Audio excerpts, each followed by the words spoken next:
There were 1,000 people in the hall, and I said, my name is Chris Smith. I'm the Labour MP for Islington South and Finsbury, and I'm gay. A group of us in the Gay Liberation Front hit on the idea of holding a gay pride march to challenge that shameful view. Equality, and for some people in Stonewall, like me, equality was kind of like what you got to as a starting point. Welcome to The View From Here, the podcast that explores the lives of key people in the LGBTQ plus movement. I'm Jonathan. And I'm James. We hope you enjoy the podcast.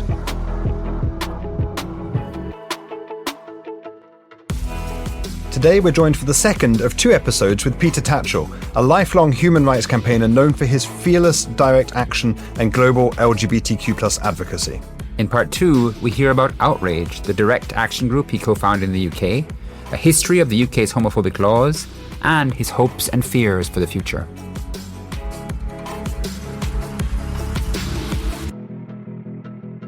You are one of the founding members of Outrage. Mm-hmm. Can you tell us a little bit about that organization's mission, the inspiration behind forming it? Outrage was set up in May 1990 at the instigation of three journalists, Chris Woods, Simon Watney, and Keith Elkhorn. They convened the meeting, and then about 35 of us came together and formed the organization. It was basically a response to the ongoing police policy towards our community. On the one hand, little or no action against queer-bashing violence and murders, huge police resources to arresting gay men and bisexual men for consenting victimless behaviour. So our battle cry was protection, not persecution. We argued for, quote, policing without prejudice. So our first ever protest was at Hyde Park Corner public toilets, where the police were using agents provocateurs, plainclothes police, dressed in the style of a gay man to lure gay men to commit offences and then arresting them. And we were saying that this is typical, that unlike the public presumption of, legalization or full decriminalization in 1967, the police were still having a go at our community. And of course, we weren't justifying sex in public toilets.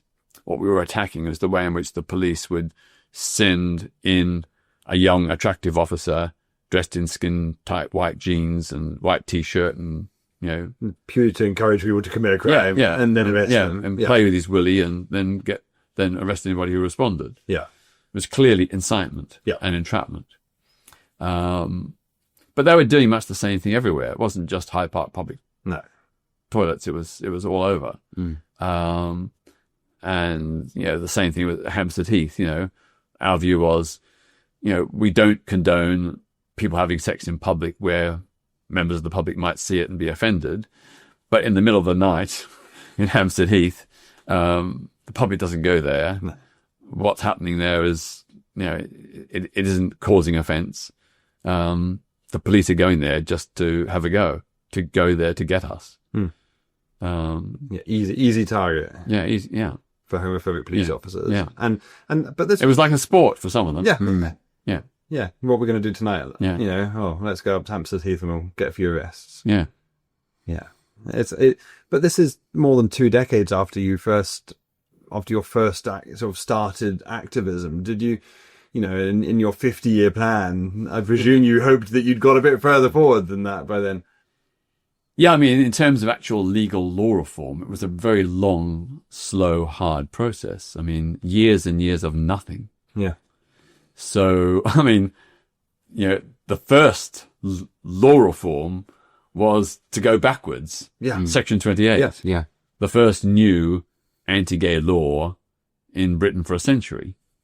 And at that time, there'd been no progress on changing any of the existing homophobic laws or providing any protections. That didn't really kick in until 1999. So up until 1999, Britain had by volume the largest number of anti-gay laws of any country in the world some of them dating back centuries. Oh, wow. Did HIV and AIDS contribute to the government feeling it had a license to enact more anti-LGBT or homophobic laws, or were those two things not fully connected? And did the sense the public panic around HIV and AIDS and the idea that this was a gay disease mean that the government felt they could act on some of their more homophobic tendencies in a way they hadn't been able to before? It was a constellation of factors. Margaret Thatcher's government was elected in 1979 and immediately used homophobia as a weapon, criticising what it called loony left Labour councils for supporting LGBT plus community organisations. So giving funding for a gay teenage group or a lesbian support organisation. These were deemed loony left policies. The modern day equivalent, of course, being a DEI. Yeah, exactly. It was also coming back to the same circle. It was culture wars before culture wars. Yeah. So the Conservative government had two major public campaigns in the 1980s. The one was family values. So Thatcher was very much promoting the idea that Britain must get back to respecting and enforcing family values. There's no place for us in that family values scenario. Then she had another campaign, which was a return to Victorian values. She said Victorian values were the acme of British moral life, and we should get back to those values. And again, of course, in the Victorian era, that was a period of very intense homophobic, biphobic and transphobic persecution. So, which we exported all over the world. Yeah, exactly. So these two campaigns set the scene leading up to Section 28. But then, of course, the AIDS pandemic came, and that further escalated things and further justified the family values and Victorian values agenda of the Thatcher government. So there was this political mix bubbling along all through the 1980s, which did eventually lead to Section 28.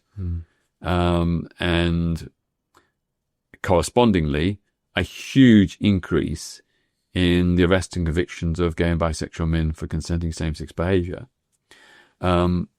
I did research on Home Office statistics, which found that in 1989, the number of gay and bisexual men convicted for consenting victimless behaviour was almost as great as in 1954-55, when male homosexuality was totally illegal and when the country was gripped by a McCarthyite-style anti-gay witch hunt. That's how bad it got. And of course, it was given a green light again, not just by the Victorian values and family values campaigns, but Thatcher's speech at the Tory party conference in 1987, where she attacked the right to be gay. And then you had James Anderson, the then Chief Constable of Greater Manchester, saying that gay men were swirling around in a cesspit of their own making. So off the back of this, the number of murders of gay men escalated, the number of arrests of gay men escalated. So David Smith, who was then the editor of Gay Times, and myself, we compiled a list of likely gay men murdered. These were from national and, in some cases, local newspaper reports. Just from the ones that we were able to find, which I'm sure is just a fraction of the full total, we identified 51 men who were murdered between 1986 and 1991 in circumstances that point to a homophobic motive, such as having their genitals cut off, oh my God, and stuffed in their mouths, being stabbed 70 times, no robbery, no break-in, and of course, in nearly all these cases, there were no public appeals by the police. Just another queer, they said. Who cared? Just another queer. What do you expect? If you're queer, what do you expect? Wow. This is what the police would say. They wouldn't say it publicly. The commissioner wouldn't say it. But individual police officers did say those kind of things.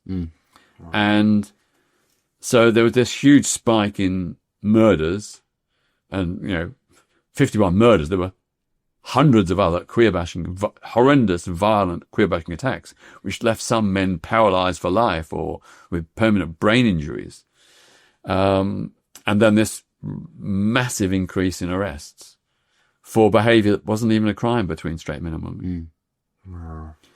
So, as I said, there was no substantive law reform in all my decades of activism up until 1999 and 2000, with the end to the ban on LGBT plus people in the armed forces. And then followed by the equalisation of de-age consent, the repeal of Section 28, and to the ban on same-sex couples fostering and adopting children, protection against discrimination in employment, civil partnerships, then protection against discrimination in housing, education, other services, then same-sex marriage.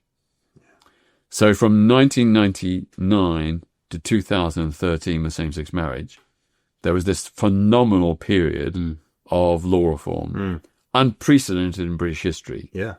There's, as far as possibly in world history, I cannot think of any other marginalised community where so many discriminatory laws or new protections were added in such a short space of time, literally 14 years. Yeah. So Britain went from one of the most homophobic Western countries to being one of the best within 14 years. But that is down to our activism. Right, it did not just happen on its own. It wasn't just the government woke up one morning and said, "Oh, this doesn't look good." It was because you and people like you that have been fighting this for decades on your 50-year plan to get these laws off the statute books. And did that correspond with changing hearts and minds at the same time, or was it something that was happening in Parliament in Westminster, but not necessarily permeating through culture on the ground, or did it correspond to a change in society as well? Stonewall were very much insider lobbyists. Right. They were working through the corridors of power, Parliament and government, major institutions. We thought that's fine. But Outrage knew that those institutions were impervious to reason or compassion. Long before Stonewall started, the Campaign for Homosexual Equality and others had been trying to get reform for years. Gotten absolutely nowhere. It's a big one. Parliament would not even discuss LGBT plus rights. They said we were so disgusting, so despicable, that they will not disgrace Parliament by even allowing a discussion of this issue. Wow. You cannot believe the hatred and vilification we endured. So we wished Stonewall well, but we knew they're not going to get anywhere unless there was pressure from outside Parliament. Right. So Outrage's role was to organise spectacular, dramatic protests to highlight aspects of persecution and discrimination. So we would hold a protest about the arrest of same-sex couples for kissing. We had the kiss-in Piccadilly Circus, where we sought to highlight the fact that just for kissing, same-sex couples could be arrested and given a criminal conviction. And particularly highlighted the case of two lesbians who were arrested at the ticket barriers at Victoria Station for giving each other a goodnight kiss.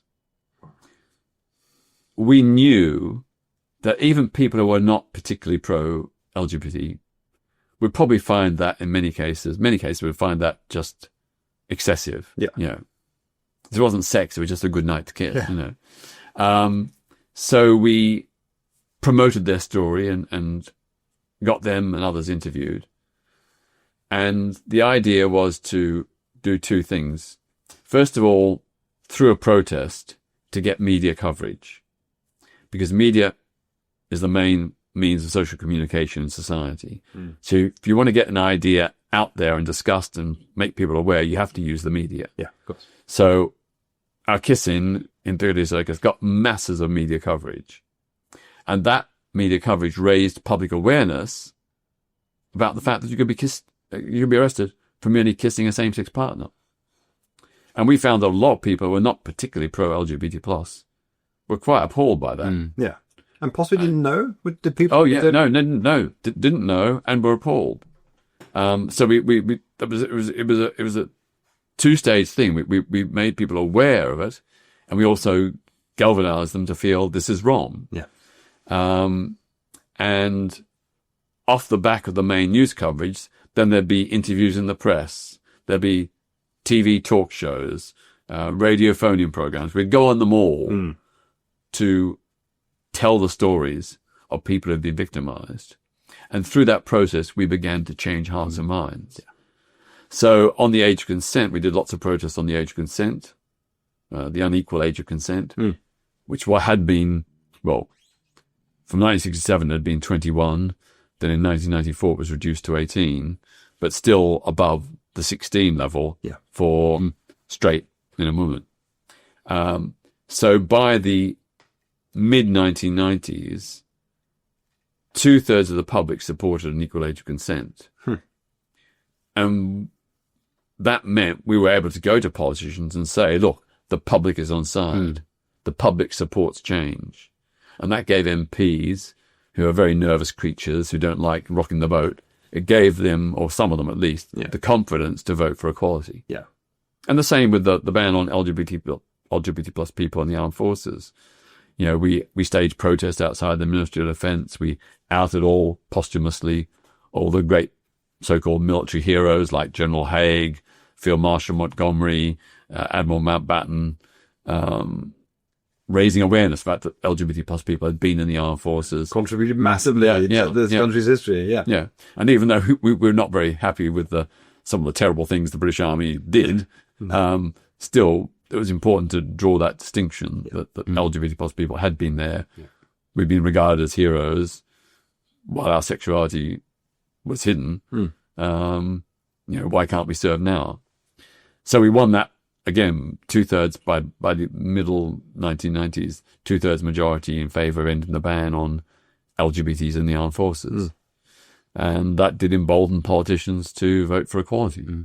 So with all the law reform in the 90s and the late 90s and early 2000s, what was your sense of what needed to happen after that? Clearly, we've talked about hearts and minds and the need to change hearts and minds. But was there more law reform needed? Was there still huge injustices, or was it a case of looking overseas now to see what's happening elsewhere? For me and those of us in Outrage, we never saw law reform as the be-all and end-all. We saw culture, values, attitudes, ideas as equally important. It's no good having perfect laws if the public is still bamboozled with bigotry. So our vision was always, yes, law reform, but also all these other things, like challenging homophobia in the church and other religions, taking on sport, homophobia in sport, in the media. Which remains an issue. Yeah. So after the legalization of same-sex marriage in 2013 in England and Wales, we knew that most of the major anti-LGBT plus laws and discriminations were over. They were history. Great. Yeah. Progress. Showing that you can make change. Yeah. But then there's all these other issues around cultural manifestations of homophobia, biphobia, and transphobia. Yeah. So we took on lots of homophobic singers, artists, performers, who were putting out homophobic lyrics, mostly Jamaican dancehall singers like Beenie Man, Vibes Cartel, Capleton, and others. We worked with J-Flag, the Jamaican LGBT plus group, to first of all seek to get those artists to stop, to persuade them not to incite murder. Yeah. Because these lyrics were not merely homophobic, they were actually inciting people to go out and shoot, burn, hang, drown LGBTs. Yeah. A clear criminal incitement to murder, and no government anywhere was enforcing the law. Yeah. we said if these artists were white and saying the same things about black people, they'd be arrested and jailed like that. Absolutely. But because of the hypocrisy and double standards in our society, they could get away with it when it came to making similar incitements against LGBTs. So when the artist did not respond to our polite, courteous requests, our explanations of the harm and damage, because in this period, we're talking about from the 1990s through to 2010 or 2015, these lyrics corresponded to a huge uptick in homophobic violence in Jamaica and other Caribbean islands, where the music emanated from, but also in Jamaican communities in the diaspora, in the US, in France, in Britain, and other countries. It's not victimless, just putting a lyric in a song. It actually had real world consequences. Yeah, absolutely, absolutely. But I mean, that song, Boom Bye Bye, that followed me around my high school, growing up in Kingston. Yeah. And I struggle to listen to dance hall. I struggle to embrace it. I struggle to identify with that aspect of my Jamaican culture because it's been so hostile towards me. And I will have Jamaican friends who will listen to this who will be like, no, man, that's not, don't worry about it. That's not it. Don't worry. But that was the impact it had on me. Yeah.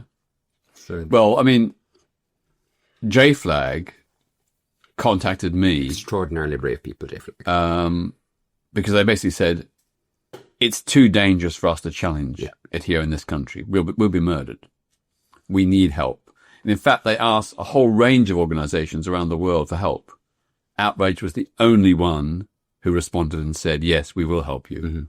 And so we collaborated with them. We organized a plan, and the plan was to target the singers' concerts, to get them cancelled, to make them pay financially. If they weren't going to listen to ethical arguments, moral arguments about why this music is wrong, we have to punish them in their pockets. Money talks. So we organized a global boycott and cancellation campaign of these artists. They lost millions and millions and millions, and it really hurt them. And it did begin to make them think, is this really worth it? Yeah. But they didn't give up easily. For a time, I had to be under armed police protection because either these artists or someone acting for them sent a hitman to Britain to kill me. That's how bad it got. And that some of them openly bragged, you're as good as dead. Don't think you can get away with this in Britain. We have our ways of getting to you. Quite sinister, threatening stuff. But in the end, they lost so much money and clearly recognized that we were not going to give up. So they eventually, through their agents and managers, came to an agreement, and they signed the Reggae Compassionate Act, which agreed to no longer produce this music and to play it. And most of them kept to it, some didn't. But overall, the play of that music, the airplay of that music went way, way, way down. Yeah. And so did attacks on LGBTs in Jamaica and other Caribbean islands. And also among Jamaican communities here in Britain. So that was a success. And it's an example of how we had an agenda in Outrage beyond mere law reform. Yeah. And of course,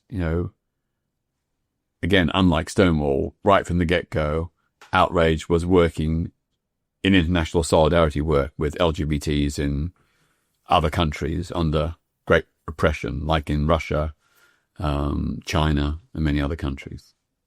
It's amazing. Because obviously there were so many organizations that were founded on law reform, Stonewall being an example. Yeah.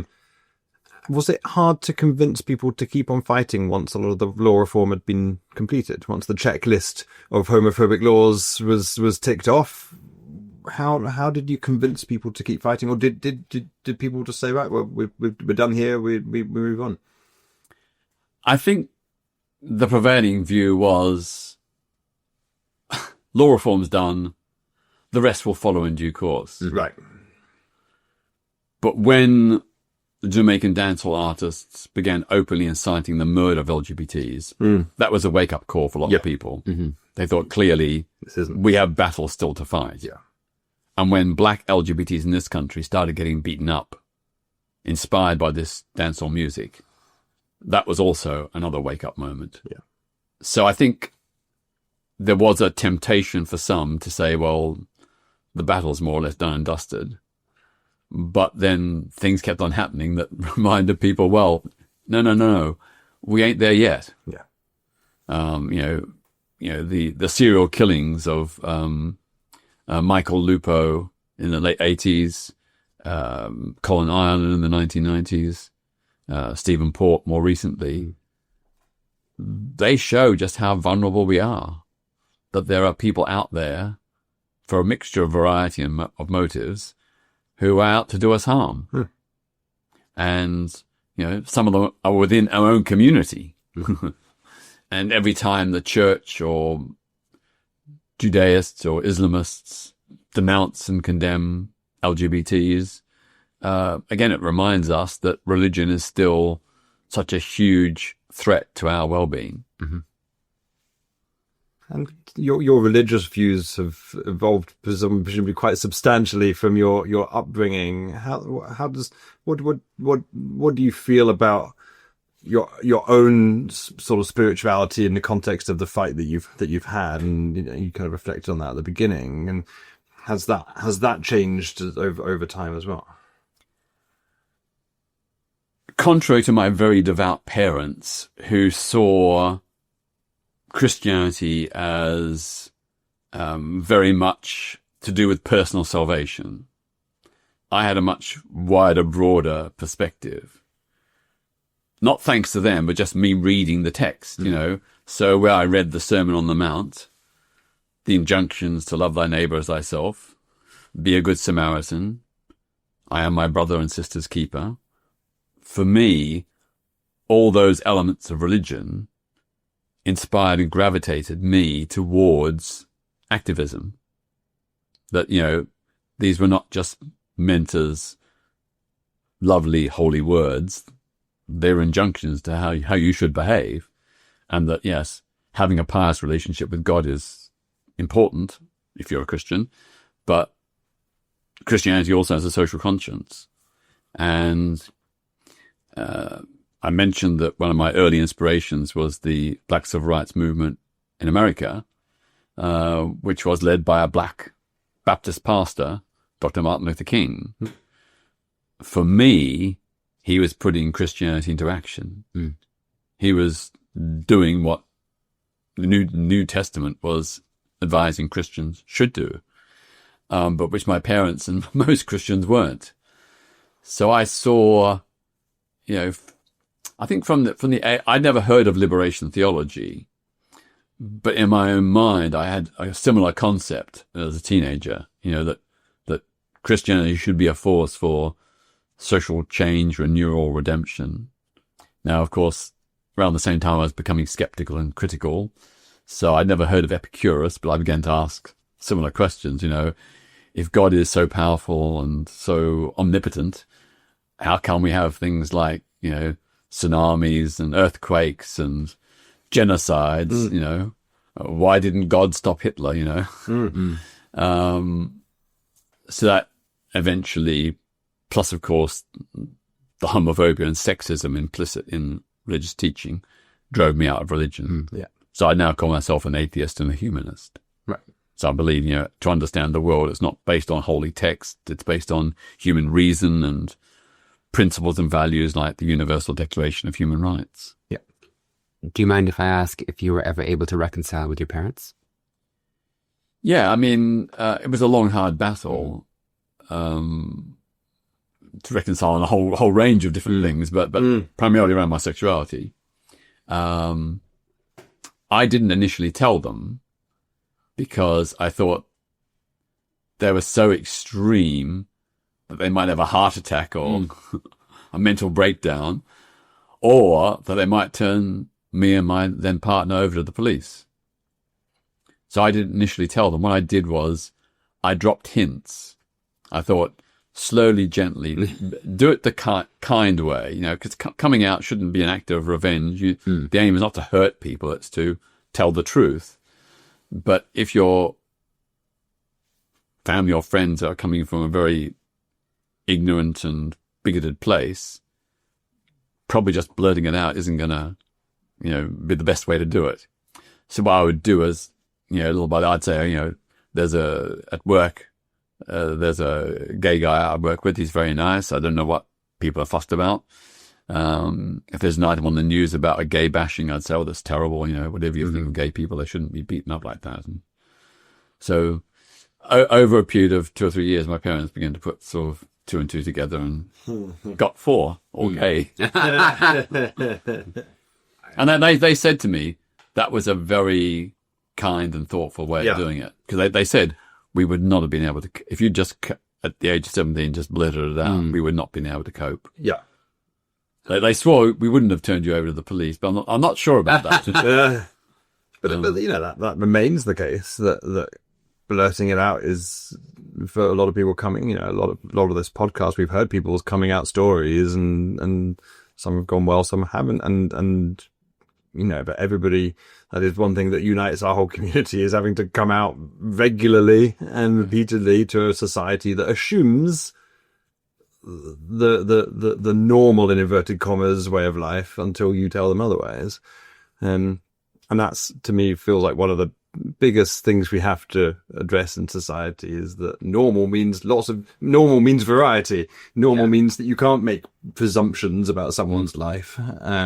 And that someone, you know, your child or your niece or nephew may just as much likely grow up being LGBTQ as they would be being straight, and that's totally fine and acceptable, and that coming out shouldn't have to be a thing. Absolutely. If you look back at your extremely long, productive, inspiring career, is there a moment that you could say, wow, I'm really proud of that? And are there any moments that you can say, oh, I wish we hadn't done that? It's very hard to single out one thing above all others, because I've done so much, and really that judgment is not really for me, it's for others to make. But I guess I would say that I'm quite proud of the 2 attempted citizens' arrests of the Zimbabwean president, Rob Mugabe, because it did help highlight the abuses there in a period when there was very little media coverage about the torture, rape, executions that were going on inside Zimbabwe. It was a huge news story, what you did. Yeah. It's huge. I remember. So the fact that, you know, I didn't get him arrested, but I did raise public awareness and gave a huge morale boost to people inside Zimbabwe who thought the rest of the world had forgotten and didn't care. So to give people that morale boost that's something, you know, I'm really glad that I was able to do. And we're entering an era where it feels like a couple of decades of consensus on LGBTQ rights and progress and moving forwards feels like it's faltering. It feels like we've, as a community, forgotten how to be activists and forgotten that the fight doesn't end once you've got law reform, but that's just the start. We've still got much more to do. What do you feel about the world as it is right now, and where both law, culture, society, where that's all moving, and what are your fears for the moment that we're in right now? Or hopes. Of course. Yeah, let's be positive and optimistic as well as concerned. I can remember after same-sex marriage repealed the last great discrimination against our community, warning that we shouldn't take anything for granted. We should certainly not assume that there would be continued unbroken progress forward. I remember saying that who can say what might happen in 10, 20 or 30 years' time? I said, you know, there's no immediate apparent threat from far-right extremists like there had been in the 70s, but they could come back, and they have. Yeah. I remember saying that history is not a straight line. It's like snakes and ladders. You make progress and then you have reaction and regression. But overall, the trajectory of history is towards progress. I always used to say as a young boy to older people, you know, how come people allowed Hitler to get to power? Why didn't they stop him? No one had a satisfactory answer, but they'd always, you know, brush me off with something, oh, that's not relevant to you now. That's the past.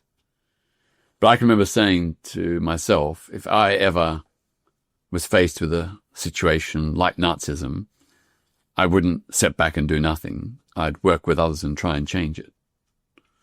And for me, in a different sort of way, the Vietnam War was something similar. I mean, monstrous human rights abuses by the Americans and Australians, massive killing of civilians. And that's why I got involved in the anti-Vietnam War movement. Yeah, I mean, do you worry about the future of the world, where from what you can see right now, or do you remain optimistic that we're going to keep forward momentum and progress? I'm worried because things are slipping backwards, but I'm also in the long term optimistic that we're in an epoch, a moment of human history where bad things are happening and will happen. But overall today, people are freer and more equal than they were 100 years ago. Yeah, for sure. Now, that is not to say that things cannot be put in reverse. I always tell people the price of freedom is eternal vigilance. Mm-hmm. We have to always be vigilant and ready for new threats and new dangers. We should not assume that things will get better. And I point to the fact of Germany. In 1930, Berlin was the queer capital of the world. Mm-hmm. LGBT plus people flocked there from all over Germany and other countries. Germany was on the verge of repealing paragraph 175. There were gay bars and clubs, sporting associations, newspapers, cultural troops. It was queer heaven. Mm. And then 3 years later, Hitler came to power in 1933, and queer heaven turned into queer hell, with the first gay and bisexual men being carted off to concentration camps by the end of 1933. It's astonishing how quickly things can go backwards. Mm. And in fact, one of the first institutions they attacked was the Hirschfeld Institute in Berlin. Peter, this has been an extraordinary interview. Thank you so much for sharing your insights with us. But more importantly, thank you so much for more than 5 decades of absolutely incredible activism on behalf of, well, as you said, love of your community of fellow citizens and people to come. People for generations to come are going to live a better life because of the activism that you've shown and the sacrifice and commitment that you've made. And on our side, I think just to say a huge thank you for everything you've done. It's extraordinary. Well, of course, it's not just me alone. It's me with many, many others. And, I always say I'm often the front man, but there's always been a team with me, and I pay tribute to them as well. Yeah. And to the many unsung, unknown LGBTs who've contributed, often from small towns or villages, never got any public acknowledgement or thanks, but I know their contribution has been part of how we've won change. Oh, thank you. Thank you so much. Thank you. And can I say that if anybody's interested, please go to my Peter Tatchell Foundation website, petertatchellfoundation.org. In the top right-hand corner, there's a little button which says subscribe, and you can give us your name and email address, and we will send you a weekly bulletin on a range of LGBT plus and other human rights issues. It's totally free. There's no charge. And then because we don't get any funding or support from any institution or foundation ourselves, next to the subscribe button is a donate button. And if you can afford to make a standing order donation to keep us going, that would be really appreciated as well. Fantastic. I'll just finish with my motto, which is, don't accept the world as it is, dream of what the world could be, and then help make it happen. Brilliant. Thank you so much. Thank you.